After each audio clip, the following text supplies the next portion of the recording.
Is the John Tokarski dual rectifier better than the stock dual rectifier? We're going to find out on BP Tone Review.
The quick story on the origins of my JT Rectifier mod started with my friend Reza, who, as many players do, had certain critiques on the rectifier tone, where it being a little tubby, not tight enough, and on the 3-channel versions, a little fizzy on the top end.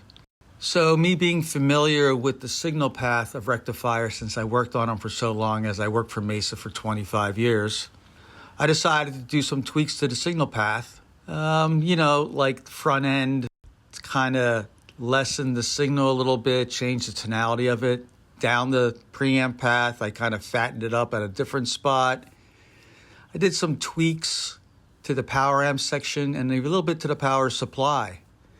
And then I gave it to Reza to try for a little while. He really dug it. So that's where it all started. Pretty straightforward and simple. Although the mod itself took me a while to come up with, and to do it neatly and properly, it was a little time consuming. So that's the origins. And I hope for those who I've done the mod for, you really enjoy it.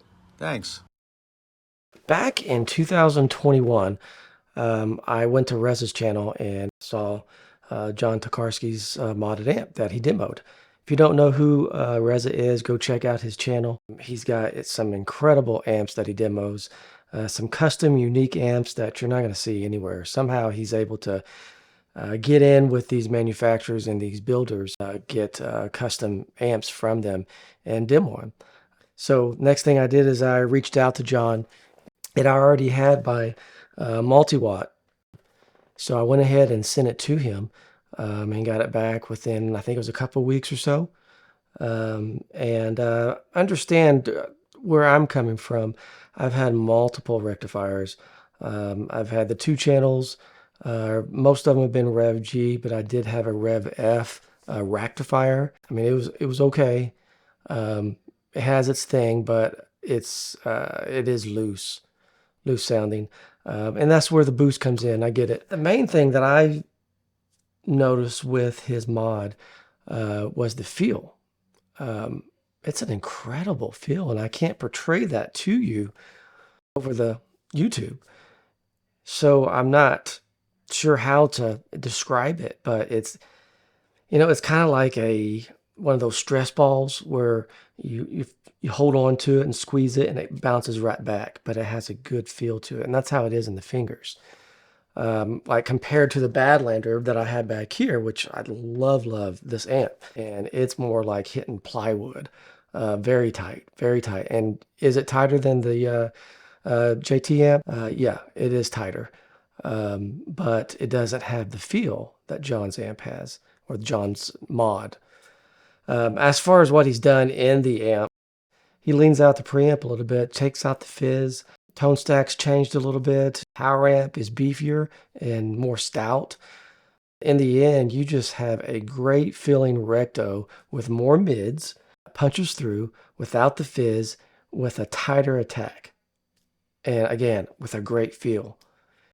And the clean channel hasn't changed. The preamp is the same. What has changed is the power amp. Power amp is a little different. It's beefier. Be honest with you, it matches the preamp better. It's beefier and bigger, just like a twin reverb or a deluxe or a super reverb. And it matches better, and in my opinion, it did improve the clean channel overall. I'm using my Suhr Custom Classic, and it's become one of my favorite guitars. Beautiful flame. The pickup is a SSV Suhr, which is more like a PAF, about 9K or so.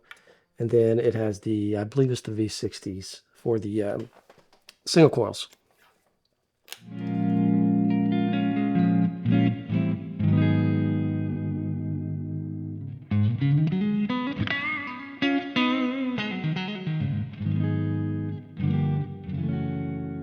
I'm not going to spend a lot of time on it because it hasn't changed all that much.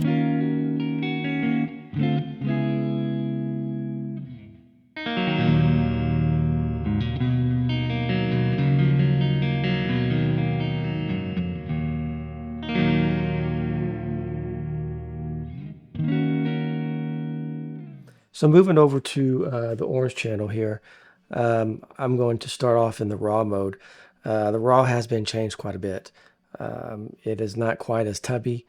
It definitely has more gain, more attack, but it's a good sounding mode and much improved in my opinion.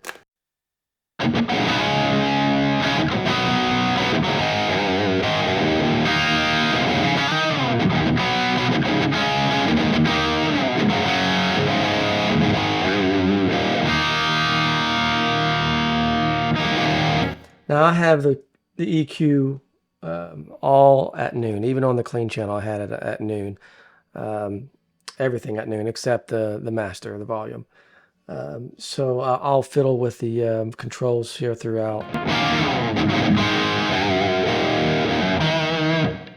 So just doing some single coil tones here.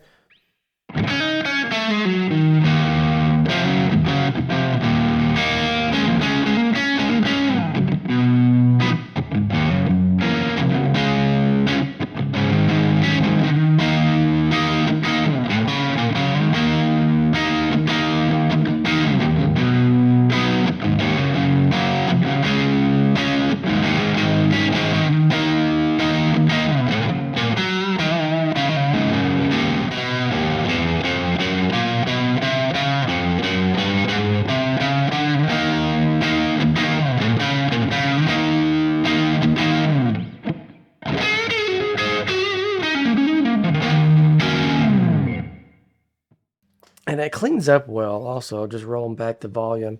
Again, this is a rectifier. It's not really known for this.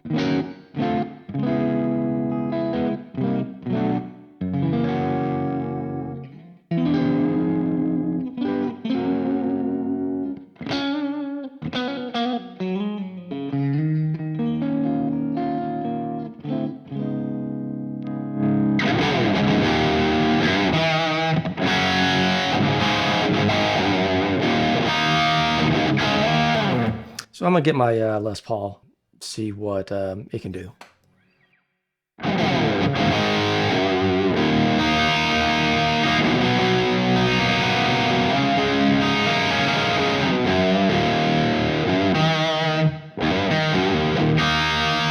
This is a R9. It's actually a collector's choice.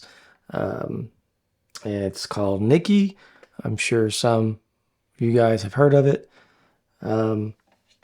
Got it back in 2015 or 2016, somewhere around there. Had to sell like 3 guitars to get it. It's definitely a heirloom that will be passed on to my son. He plays guitar too. So definitely not going anywhere.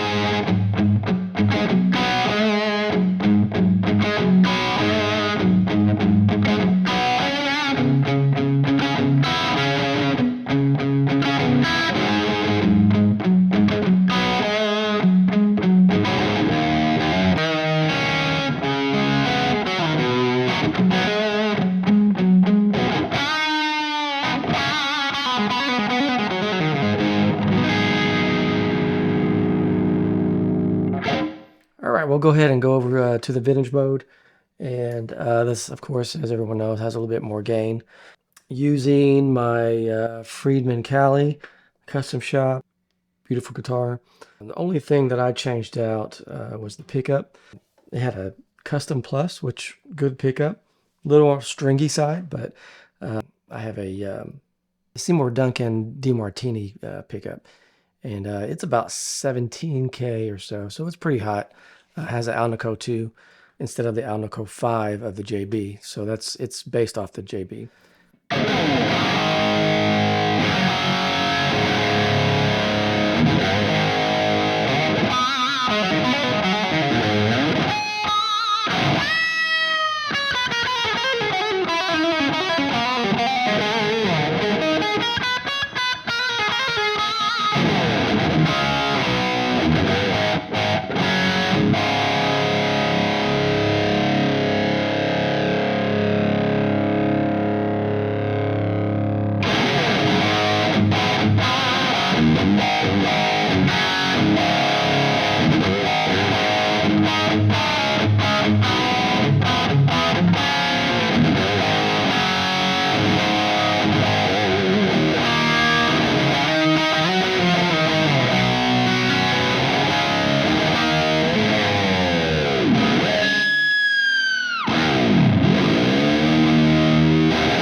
You can tell how tight it is.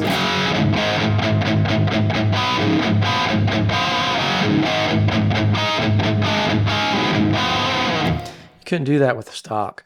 I mean, you could, but it just flub, flub, flub, flub, flub.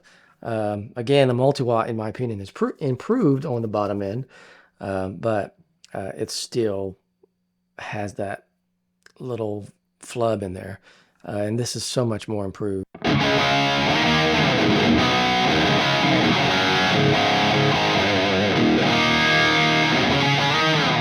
So let's try my 1978 Marshall 412 checkered cab, and it has the 78 blackbacks in it. And these are the T1221s, which are the 25 watt, 75 hertz cone.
All right, so we're on the modern mode, and we're back to the Recto cab.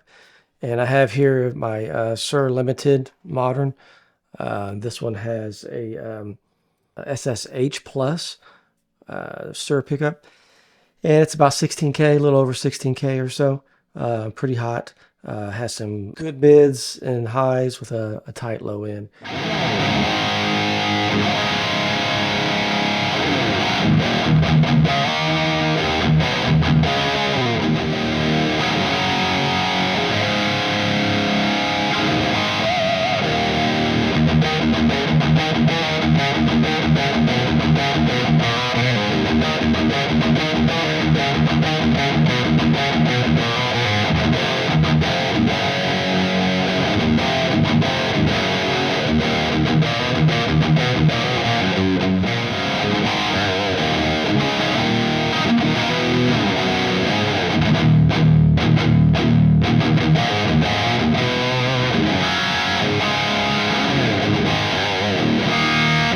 Now that's with everything at noon.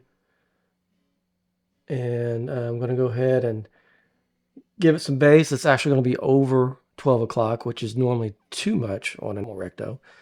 Cutting the mids a little bit because it has more mids in this amp, or this mod. A little bit more treble, a little bit more gain, a little bit more presence.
So this is with a boost. This is a Maxon OD9, and I have it set with the level all the way up and the gain all the way down for a clean boost.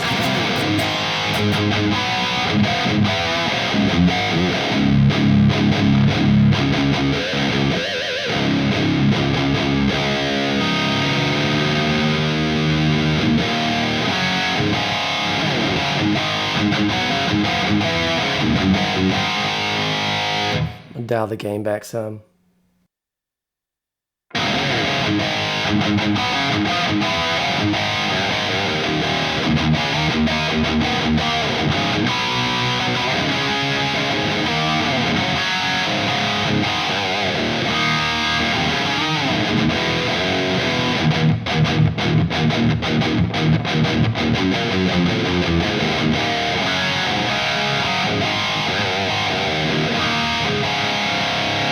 Turn the bass all the way up.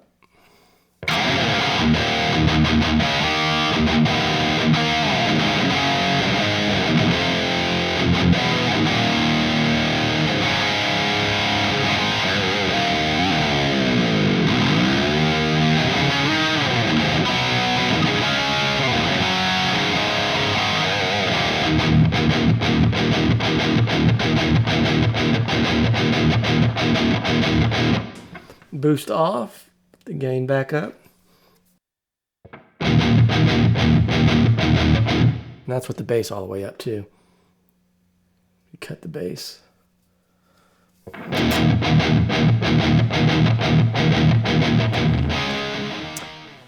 All All right, and there we have it. The John Tokarski modded Recto.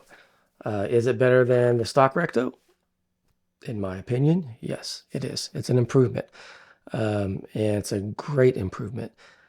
This came out before the Badlander. Badlander came out later.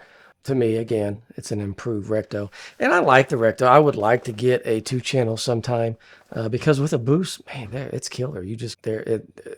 They sold a gazillion of them. So, I mean, it's well liked. And it's on how many? Countless records. So they're great amps. Now, the bad news.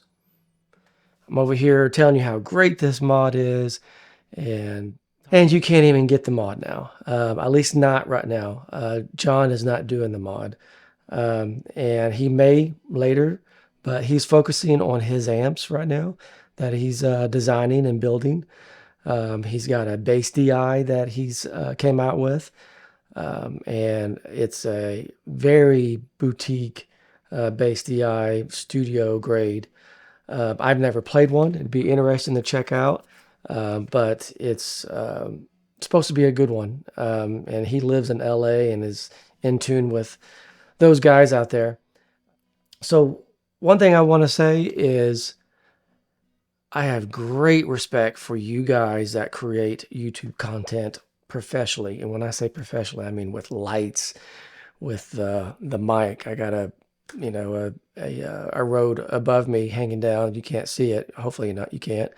I've got a lot invested in this, getting this up. Your softbox right here, and you got your key light over here, and then there's the RGB lights and everything. Anyway, there is so much that goes into this, and I did not realize how much goes into just creating a video. It's ridiculous, but to make it look good and to make it professional, that's what it requires. And then that's just getting the footage. Then you got to go into Final Cut Pro or DaVinci or Premiere or whatever you use. The editing is mind-boggling, and it takes a long time.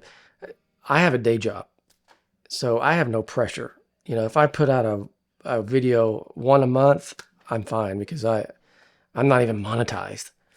So I'm not making any money. And that's another thing. John did not tell me to make this video. I just did it on my own and got his approval on the dialogue and the pictures and all that to make sure he was cool with it. But I'm not sponsored or anything like that. Again, I'm not even monetized. I have 600 subscribers who I am very thankful for. I would love to be monetized. It takes 1,000 subscribers and 4,000 hours in a calendar year. And I don't have that. And so it'd be great to have a little bit of money thrown back. But to be honest with you, I enjoy doing this, even though it's crazy with all the lights. Family thinks I'm nuts. But I have no pressure. I have a great, great day job that I absolutely love. I'm going to retire there. So this is just something that I'm doing on the side because I love gear. I have all this gear. I don't gig anymore. I don't do studio work anymore. I used to do a little bit. All I do is go to a buddy's house every so often, maybe once or twice a year, and grab my gear and we jam. And it's kind of the highlight of the year as far as guitar stuff goes. At least for me it is. I have all this gear and I might as well do something with it. So I'm taking my YouTube channel and vamping it up. And hopefully have a little bit of money thrown my way. It'd be great to be sponsored and have some stuff to review. But I'm going to start off demoing all this and hopefully get 1,000 subscribers. So I say all that to say, please like and subscribe. It'll help tremendously. And I'll be doing more of this hopefully soon as time permits. Thanks.